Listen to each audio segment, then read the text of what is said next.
اس لیے عقل یہ کہتی ہے کہ انسان کے آنے سے پہلے ہادی ہو، انسان چلا جائے ہادی رہے. بھائی ٹھیک ہے نا؟ بھائی ٹھیک ہے.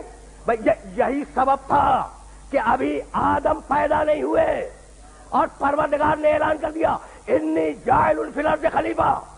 آدم کی پیدائش سے 13,000 سال پہلے، حدیث ہے، پروردگار نے یہ اناؤنسمنٹ کیا ہے، یہ اعلان کیا ہے پیدائش آدم سے کتنا پہلے؟ 13,000 سال پہلے کہ میں زمین پہ ایک خلیفہ بنانے والا ہوں. اچھا تو اب میں پوچھنا چاہ رہا ہوں کہ بھائی جب بناتا، جب کہہ دیتا، یہ ہزاروں سال پہلے اعلان کرنے کی ضرورت کیا تھی کہ میں زمین پہ خلیفہ بنانے والا ہوں؟ جب بنا دیتا کہہ دیتا خلیفہ ہے سجدہ کرو. یہ 13,000 سال پہلے کیا ضرورت تھی؟ تو اعلان کر کے فرشتوں میں سنجیدہ حالت انتظار پیدا کرنی تھی.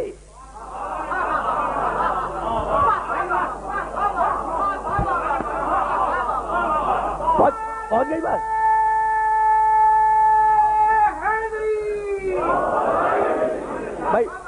بھائی میں جو اپنے سننے والوں تک پہنچانا چاہ رہا ہوں وہ پیغام پہنچا یا نہیں؟ بھائی 13,000 سال پہلے خلقت آدم سے اعلان کیا کہ انی جاعل فی الارض خلیفہ، میں اس زمین پر خلیفہ بنانے والا ہوں، بھیجنے والا ہوں. طے ہو گئی نا بات؟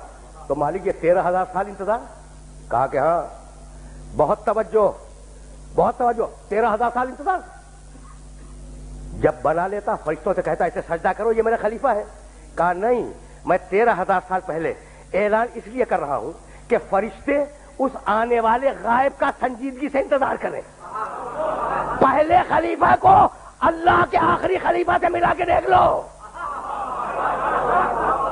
نہیں میں لفظ بدل رہا ہوں، میں لفظ بدل رہا ہوں تاکہ میرے سننے والوں تک پیغام پہنچ جائے. اب اعلان ہو گیا اور آدم کے پتلے کی مٹی زمین سے مختلف مقامات سے اٹھائی گئی اور پیکر بنا. اچھا پیکر جب بن گیا نا تو فرشتے بھی گزرتے ہیں، ابلیس بھی وہیں سے گزرتا ہے.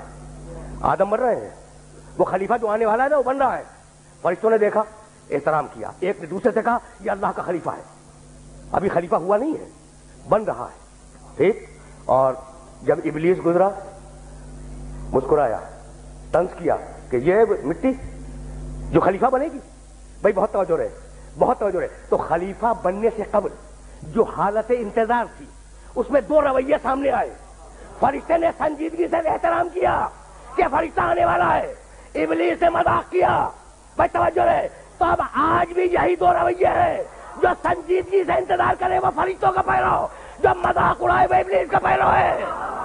برحمتك يا أرحم الراحمين وصلى الله على محمد وآله الطاهرين.